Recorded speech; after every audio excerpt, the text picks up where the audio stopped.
Earlier this week, I was invited onto a national newscast to lead off their 6 o'clock hour, talking about the mass shooting that took place in Montreal. The terrorist shooting, where one police officer was slain, another one was badly wounded, and an innocent civilian was shot. I talked about the broader political implications and what police are facing these days and how the scenarios are changing. Without any further ado, here's the interview. With me now is former Toronto police officer and security specialist Ross McLean.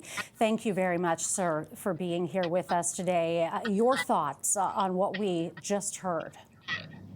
Well, for one thing, I'm going to say this. I'm glad to see that there are still people that are shocked by the gun violence that's going on in Canada these days. We seem to be getting more and more of it, with a lot of police officers being shot in Toronto and Saskatchewan and Montreal.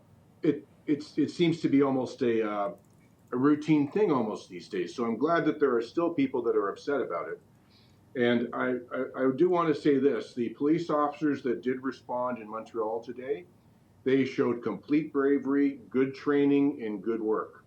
And, my condolences and my prayers for the families of the officer who died and the civilian who passed away as well. Yes, it seems like just a string of incidents, that not only this one in Montreal involving police, but in Saskatchewan today, 2 officers shot there. And then there have been a number of other tragedies, including involving a Toronto police officer in this past month, which would hit especially hard for you. What kind of effect do tragedies like this have on the force as a whole?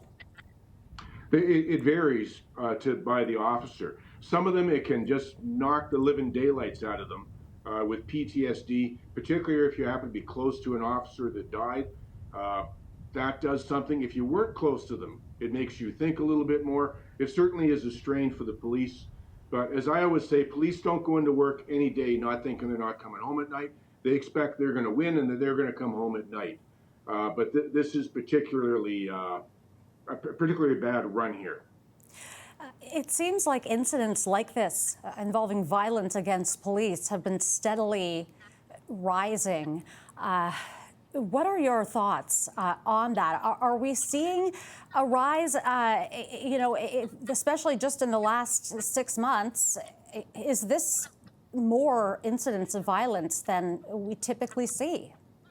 Yeah, we're seeing a change in policing that's going on. Gone is the street crime of someone just getting mugged and robbed, someone being assaulted, things like that. What we're seeing instead is what I call terror-adjacent, low-ethnic organized crime.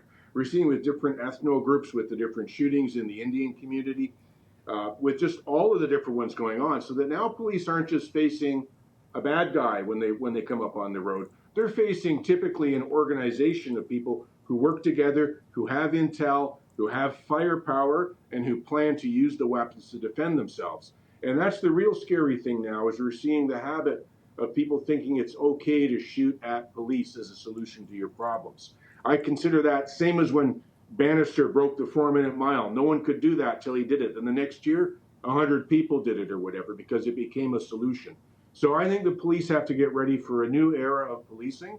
And it's not just getting regular bad guys anymore. It's dealing like the problems in Montreal today. Okay, a new era of policing. Do you have any examples on changes that could possibly be made that might help keep officers safer when they are out there on the line doing their job? Yeah, absolutely. There's lots more that needs to be done, including getting a lot more range time for officers, a lot more time practice with their shooting. And I know of one officer, one police force that right now, they want to start training all their officers in the field. Every day they want to take a few of them aside and start training them to respond to these sort of shootings where you're going into a live shooting situation.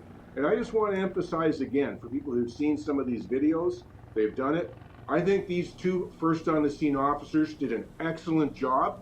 And I just also want to say the only reason that civilian is dead today is because of this crazy guy with the gun doing the shooting. Had it not been for the crazy guy shooting, this civilian would be alive. And I actually think that the policewoman that was involved, I think she did a great job looking out. She was giving cover fire for her partner, who she knew was injured, and he was saying, "Give me cover when I try to get out of here." He was trying to save his life, and she came up, gave him cover fire so that he could get away. She was looking at him, and as she was doing that, she's waiting to see if the bad guy is running up on her. And unfortunately, a civilian was there, but seconds after that civilian was there, the shooter was right on top of her, the muzzle maybe a couple of feet from her, and she returned fire to him. And it looks like the shooter shot her running away. I thought she actually did well. Had it been the shooter first on scene with her, we'd be singing the praises about what a great policewoman she was. But I thought overall those two officers responded pretty good for first on the scene to an active shooter in a situation like that. It seems like there's no one easy answer, almost like there's a whole system that needs to change here.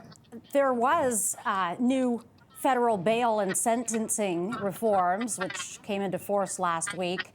They do include new aggravating factors for courts to consider in cases involving crimes against first responders. Do those changes go far enough? No, they don't. What we're seeing in the death of Mark Pinzado, a great cop, just a great guy who died with the ETF there, that was certainly, to me, is terrorism adjacent murder. That was an Iranian operative who allegedly would have been in contact, arranging for hits, shooting at the consulates, shooting at synagogues, shooting at our Jewish citizens. That's adjacent to almost war, is what we're looking at with some of these things that are going on. So I think it has to be addressed much more seriously. This is not criminal activity. This borders on terrorism. This is using youths to carry out murders, taking advantage of the Youth Crime Act that we have to protect the youth from getting too much. So I think there's a lot that needs to be upgraded, and I think we're way behind on it. I think we have to get everybody who's inclined to commit any of these sort of acts of terrorism or organized crime, like Hezbollah did with stealing all the cars out of Canada to help fund their terrorism, and all the other things. We got to get serious about it with our borders, with our organized crime, and with our terror laws. We just can't allow them to come in and keep on expanding, because that's what we're seeing. We're seeing these types of crime expand in Canada right now. Just a terribly horrific day for policing in Canada. Anything else you want to say? No, I just want to say to all the police that are out there, keep doing such a great job. Keep training, keep on pushing for getting more training, and you're going to need the equipment to be able to deal with this, because I don't think this is going away anytime soon. I think they all better gear up and be ready for an interesting summer. And of course, my condolences to everybody who passed. And I give my thumbs up to that policewoman who did her best in there, did her best. Yes, certainly condolences to the family of that officer, and our best wishes to the other ones who are injured at this very moment. Ross, thank you very much for being here. It's been wonderful to get your perspective on this. Thank you. That is former Toronto police officer and security specialist Ross McLean. Thanks for watching the interview. Let me know what you think in the comments below. I believe the scenarios have changed for police and they're going to continue on this way. But what do you think? Let me know in the comments below. This is Ross McLean for the McLean Chronicles.